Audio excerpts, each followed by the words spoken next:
and the local police department conspired to bring charges against Yvette Felarca, who I represent, and against Porfirio and Michael Williams, who are represented by other attorneys in this case, but all of whom are situated exactly the same.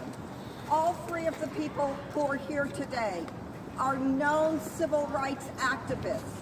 All of them have spent a great part of their lives dedicated to fighting against racism, to fighting against fascism, to trying to stop the Donald Trump movement from steamrolling over every kind of civil right and rights period in America, and to assume control in a way that could only be described as dictatorial.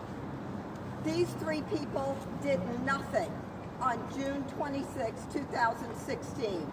They came to a rally to oppose fascists who were gathering at the state capitol in Sacramento of California. The people who came, who were the fascists, came armed and ready and looking for a fight. It was clear that the police knew from the beginning what was going to happen. They targeted the anti-fascist protesters.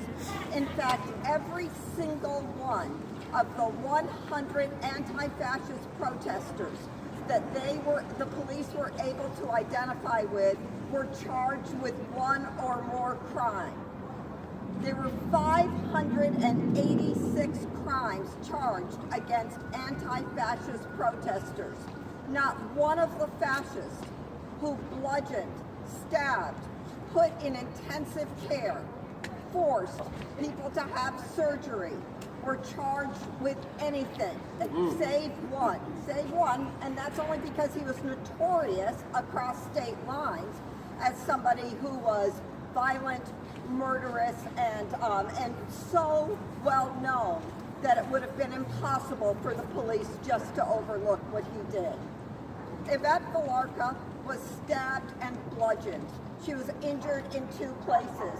The people who perpetrated that injury on her were never charged with anything. They were set free. They walked away with not a single charge. They were able, along with their organizations, to regroup and to go to Charlottesville and to carry on a set of attacks there that would result in the death of somebody who opposed the right of the fascists to rise in America. What the California Highway Patrol and the Sacramento Prosecutor's Office have done is conspired together to discriminatorily charge these 3 people with offenses that they did not commit. They decided to selectively prosecute, first to ask for prosecutions to occur against every one of the anti-fascist protesters that came, and then within that group to selectively choose 3 people who they knew were, in each person's case, something different, but supporters of the Brown Berets, who were people who had been involved in local struggles for civil rights and human rights, for equality. Somebody like Mike Williams, who had stood side by side with striking workers 25 years ago, and for that act of solidarity has been persecuted by the Sacramento police ever since. They knew who Yvette Felarca was once they were at the point of bringing charges. She was the most publicly known opponent of Donald Trump and of the fascists in the state of California.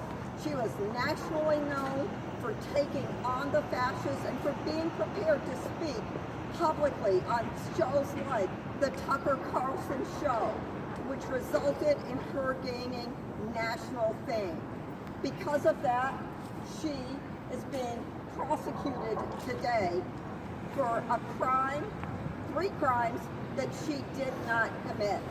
And I want to just say that today I think we will be looking at the video that is the basis of the alleged law violations of Yvette Felarca, and you'll see in a video that there's a guy who is a Nazi who's being tracked from the moment he gets on the property of the state capitol. He's walking up the street. He's doing an interview or an alleged interview with somebody, and he's talking to the person, and he's promising the person that he is going to be able to provoke the anti-fascists to come at him.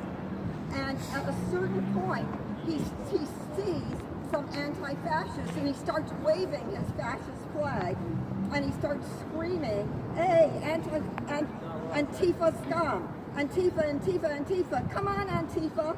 Come on, black! Hey, look! Hey, see? Hey, hey!" I said, "Look, look, look!" pointing to himself. "Antifa, hey, look! I'm not attacking them." The cameraman says, "You call them." And he says, "But that's what I'm saying, though. If you want to be my witness," and then a young woman who appears to be an anarchist runs at him, and he says to her, "Touch me. Let's go, baby. Let's go, baby. Let's go, baby.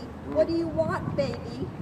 And then when she tries to take away his weapon, which is a pole with something on the end of it and a flag attached to it, and she grabs the flag, he lunges at her, he attacks somebody else who is an anti-fascist, he retreats momentarily, gets to the sidewalk, can go in any direction he wants away from the anti-fascists, and chooses to pivot and to start walking back in the direction of where there are anti-fascists, hoping then to trap people at a police line where he's gone, and he's asking the police to be witnesses to his attempt to create a riot and to set up conditions in which he can frame and get arrested anti-fascist protesters. He never runs for cover. He's never looking for safety. He's never fearful of anything. Yvette Felarca is seen trying to remove him from the area because he's already attacked anti-fascists. And she is there to protect herself and the other anti-fascists who are on the property, who are at the state capitol legally, peacefully there to protest. She is trying to protect them against further attacks by this provocateur, this thug, this fascist who is looking to do damage, to cause physical harm to anti-fascists who come out. And the police do nothing. They do nothing at all. They do nothing. Yvette Felarca backs off. Somebody else, who we don't know who they are, grabs hold of the fascist, gets knocked to the ground, but he never stops coming that whole day. He keeps coming back. He is looking to create a riot. He is looking to be able to try to serve himself up, to make a case to get anti-fascists that day to be prosecuted. Now, the only thing I can say is this. Because all of this is on video, it seems absolutely clear that Nigel Walker, the man, the fascist that Yvette Felarca is charged with assaulting, had to know that the police would do nothing to him, that he could be video attacking anti-fascists, that he could be video trying to create a riot.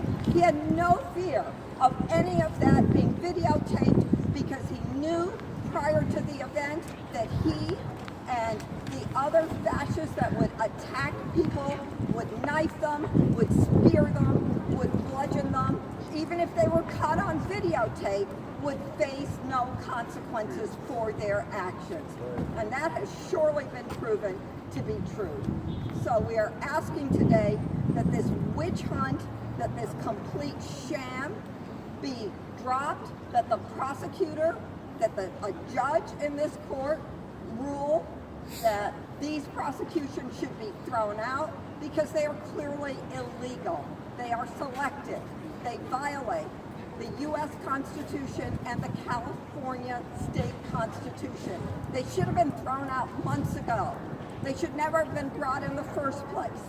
But we're going to fight to get them thrown out today.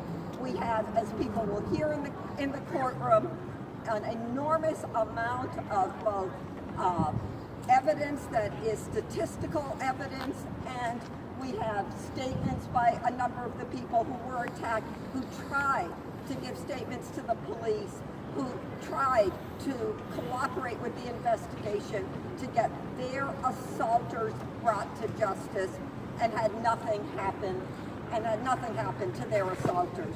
So I think it will be clear that we have an overwhelming case for selective prosecution, for collusion between the police and the Nazis, that we have an open and shut case, that these prosecutions should never have come forward, that they are on the basis of discrimination against the political viewpoints of the three people who are with me today. We invite everyone to come into the court. We think that you will see for yourself that we have more than made our case against the CHP and the crime that they had committed in bringing these prosecutions forward, and the crime that they have committed in letting people who went so far as to almost murder people, yes, to certainly put people in the hospital, 9 people in the hospital in Sacramento, and we don't even know how many other anti-fascists went to the hospitals other places, that none of them, even people who were identified by their assaulters, are going to be tried in this court today. That is a crime.